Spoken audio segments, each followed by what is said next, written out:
किसी भी competitive exam को क्लियर करने के लिए सबसे इंपॉर्टेंट चीज होती है उस कॉम्पिटिटिव एग्जाम की प्रिपरेशन के दौरान चुना हुआ रास्ता। आपने कौन सा रास्ता, कौन सा तरीका, कौन सी स्ट्रेटजी चूज करके उस कॉम्पिटिटिव एग्जाम के लिए प्रिपरेशन की है।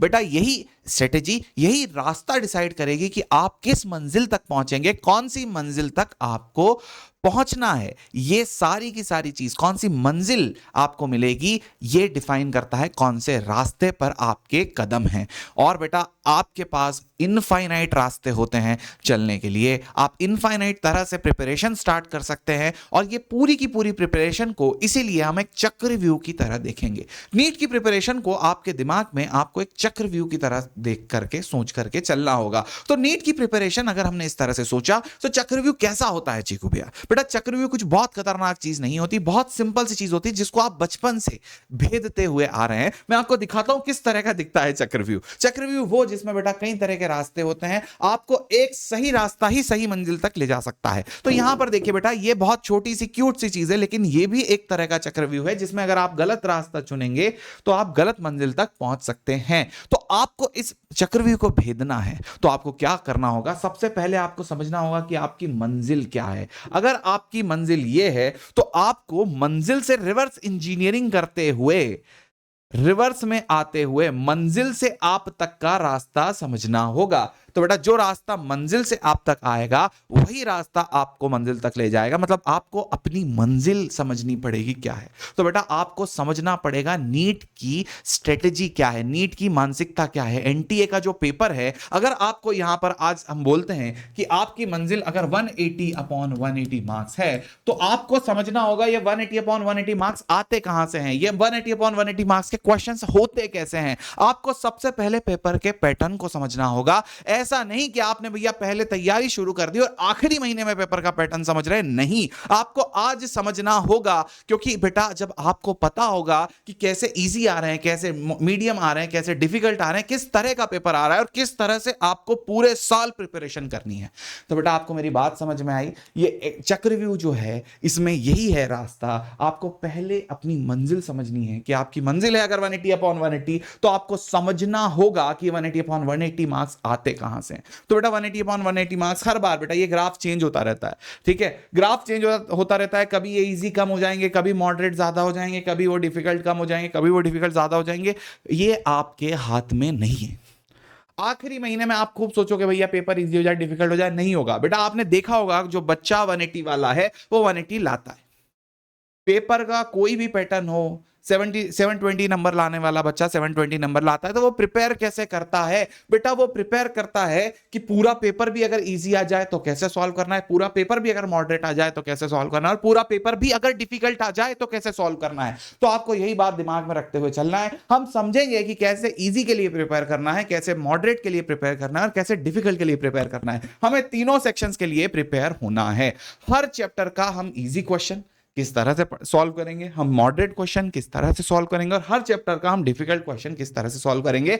और सबसे इंपॉर्टेंट बात, आखिरी के एक महीने में रिवाइज कैसे करेंगे। क्लियर है भाई? सेशन शुरू करते हैं बेटा। 3 तरह के क्वेश्चन पूरे पूरे पेपर में आते हैं। अब ये कितने भी आ सकते हैं, ठीक है, ये 20, ये हो सकता है ये 30 क्वेश्चन आ जाए, हो सकता है ये वाले बेटा 15 क्वेश्चन आए, और हो सकता है बेटा ये वाले 5 क्वेश्चन आ जाए, ठीक है। लेकिन हो सकता है कि ये सिर्फ 20 आए, हो सकता है ये 20 आए, हो सकता है 10 आ जाए, हमें कोई फर्क नहीं पड़ता। बस पेपर में हमें पता है इजी क्वेश्चन भी आएंगे, हमें पता है पेपर में मीडियम क्वेश्चन भी आएंगे, और हमें पता है पेपर में डिफिकल्ट क्वेश्चन भी आएंगे। लेकिन हमारी तैयारी सबके लिए होनी चाहिए। अब सबके लिए कैसे करेंगे? तो सबसे पहले मैं बात करता हूं इजी के लिए। तो जो नॉर्मल तैयारी हम आज तक करते आए हैं वो हमेशा इजी के लिए तैयारी होती है। कैसे? कि भैया सबसे पहले लेक्चर देख लिया, है ना। कुछ लोग तो ये भी नहीं करते, है ना, लेक्चर देखने के बाद सिर्फ बैठ जाते हैं। बेटा आपकी इजी की भी तैयारी नहीं हो रही, आपसे इजी क्वेश्चन भी सॉल्व नहीं होंगे।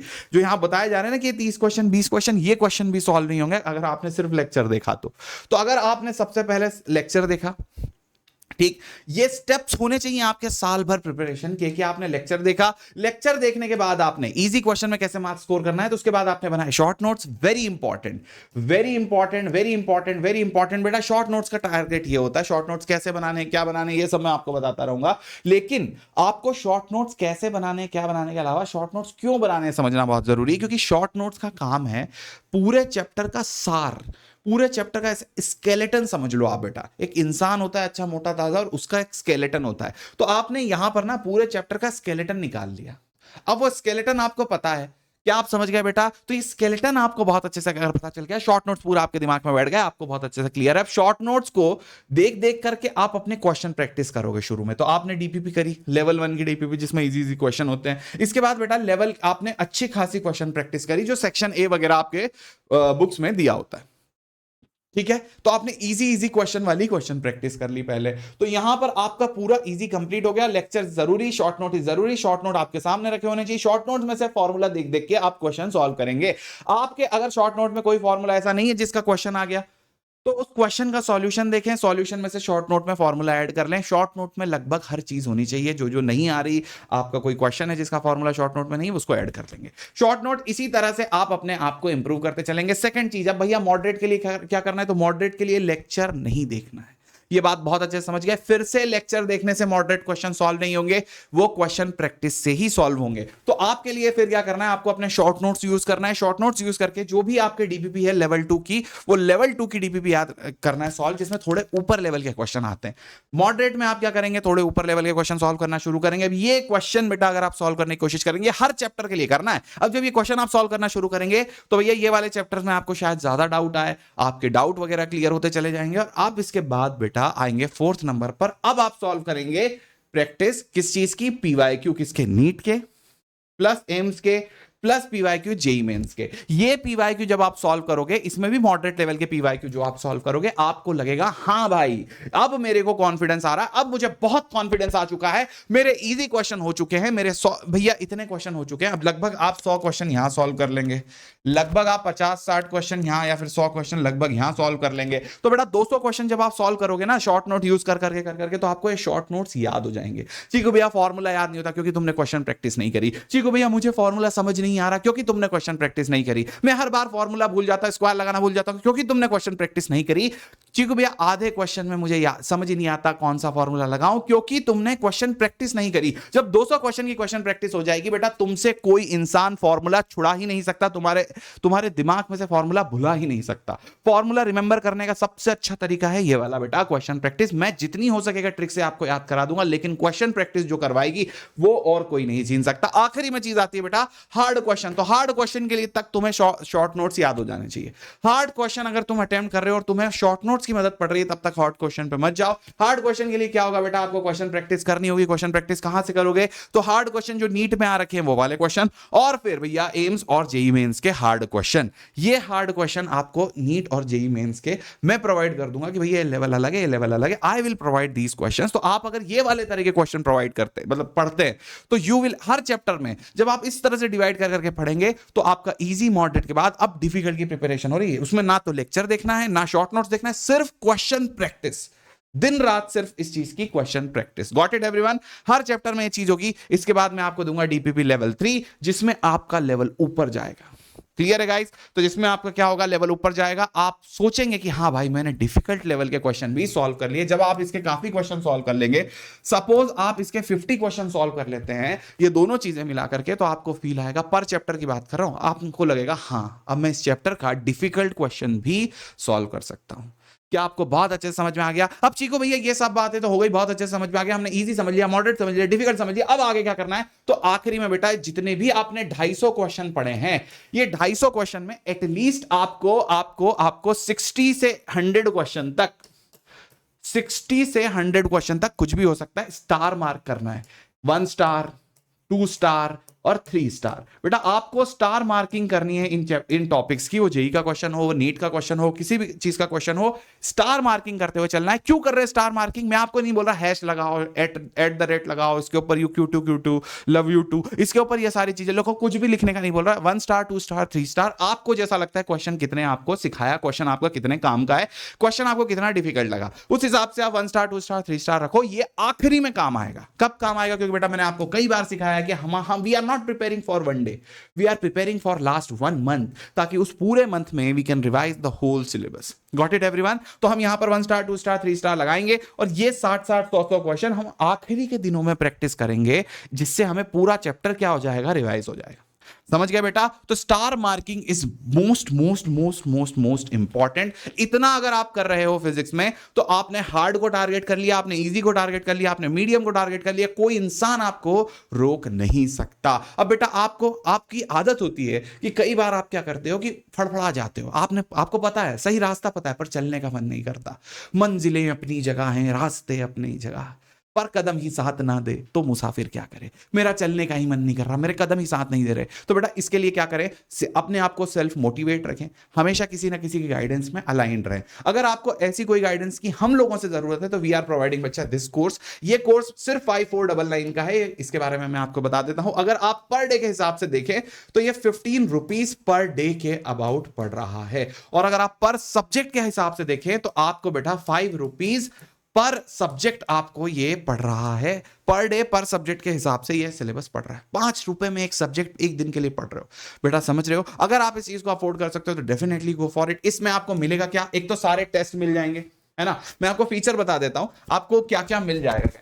यहां पर हम टीम टाइटन, सीप मैम, आकांक्षा मैम, मैं, ठीक है, हम तीनों लोग आपको बताएंगे। यहां पर देखिए आपको 20 टेस्ट मिलेंगे, 600 से ज्यादा लाइव लेक्चर मिलेंगे। किसमें देख रहे हो बेटा? 5 रुपीज पर डे पर सब्जेक्ट। यहां पर आपकी बात है इंग्लिश वाला बैच है 13 में, आज से शुरू हो रहा है। इसके बाद बेटा अगर आप देखेंगे तो यहां पर फीचर्स क्या क्या हैं, सारे फीचर्स तो हैं ही, टेस्ट वगैरह हैं। इसके अलावा और क्या मिल रहा है? तो बेटा इसमें आपको जितनी चीज आप चाह सकते हो वो सब कुछ है। कैसे कि आपके पास यहां पर अवेलेबल है इनफाइनाइट कोर्सेज। मतलब इनफाइनाइट कैसे कि भैया यहां पर जितने भी कोर्सेज आज तक अनअकैडमी में हो रखे हैं वो रिकॉर्डेड मिलेंगे, जो हो रहे हैं वो भी मिलेंगे, 11 का भी मिलेगा, 12 का भी मिलेगा। मैं तो बोलूंगा आपके घर में अगर कोई 11th वाला बच्चा है, 12th वाला बच्चा है, ड्रॉपर वाला बच्चा है, तीनों तरह के बच्चे नीट की प्रिपरेशन कर रहे हैं, एक कोर्स लो। 11th वाला बच्चा 11th का पढ़ेगा, 12th वाला बच्चा 12th का पढ़ेगा, ड्रॉपर वाला ड्रॉपर से पढ़ेगा। तीनों बच्चे एक ही से पढ़ लेंगे क्योंकि एक ही सब्सक्रिप्शन में सब मिल रहा है भाई। Are you understanding? Crazy deal है भाई। इसके अलावा टेस्ट है तो टेस्ट भी आप सबके दे सकते हो, 11th के, 12th के, ड्रॉपर के, सबके टेस्ट दे सकते हो। और इसके बाद फ्यूचर में जो भी कोर्सेज आएंगे वो सारे के सारे कोर्सेज आपके लिए अवेलेबल होंगे। क्या सभी प्राणी ये बात समझ पा रहे हैं? इसके अलावा आपको लगता है नहीं यार हमें तो मेंटरशिप भी चाहिए, हमें चाहिए कि जब मैं फड़फड़ाऊं, इधर उधर जाऊं, रास्ते में कोई इंसान मुझे रास्ता दिखा दे, दिन भर में उसको फोन लगा करके बात कर सकूं, वो मुझे एकदम मेरे लिए ही अवेलेबल हो, 1-to-1 मेंटरशिप हो, तो बेटा वो वाला प्रोग्राम अगर आपको चाहिए, आपको चाहिए कि मुझे प्रिंटेड बुक्स अनअकैडमी मेरे घर पर भेज दे बेस्ट वाली, तो वो वाली प्रिंटेड बुक्स भी मेरे घर पे आ जाएगी। आप चाहते हो कि भैया आपके लिए जो भी चीज है कि अगर आपका गलती से नहीं हो पाया तो कि इंश्योरेंस भी रहे, बीमा भी रहे, कि अगर मैं नहीं हो पाया तो मेरे फिर से पैसे नहीं देने पड़े, तो नीट अश्योर भी आपको मिलेगा। ये सारी की सारी चीज मिलेगी आपको आइकॉनिक में। Okay 14,999 got it everyone. अब यहां पर अगर आप देखेंगे तो नीट अश्योर का मतलब क्या है कि अगर इन केस अगर आपका अगला 2025 का नीट नहीं निकल पाया तो हम गारंटी देते हैं कि अगली जो साल की प्रिपरेशन है that will be on us. Got it? हम बोलेंगे कि भैया आपकी प्रिपरेशन हमारे ऊपर रहने वाली है। यहां पर देखें बेटा एक और चीज, ये सारी की सारी चीज आपको अवेल करनी है तो you have to use ANUP code. अब ANUP कोड करने से क्या यूज होगा भैया, क्या फायदा होगा? ANUP कोड करने से फायदा ये होगा कि आप लोग मेरी मेंटरशिप में आ सकते हैं। मेरी मेंटरशिप में आने से क्या होगा भाई कि मैं आपके डाउट सॉल्विंग, जितनी भी DPPs मैंने आप लोगों को बोली है कि DPP लेवल 1, लेवल 2, लेवल 3, ये सारी चीजें आपको मैं अवेलेबल कराऊंगा। मेरी गारंटी, आप क्या करेंगे, आपका उसमें डाउट आएगा वो क्लियर करने की भी मेरी गारंटी है। ये चीज के लिए आपको कोड यूज करना होगा ANUP। Got it everyone? I hope आपको लेक्चर बहुत अच्छा लगा होगा, सारी की सारी बातें बहुत अच्छे से समझ में आई होगी। ठीक है, दिस इज मी चीकू भैया signing off, bye bye, good night, tata. Comment करके बताइएगा सेशन कैसा लगा।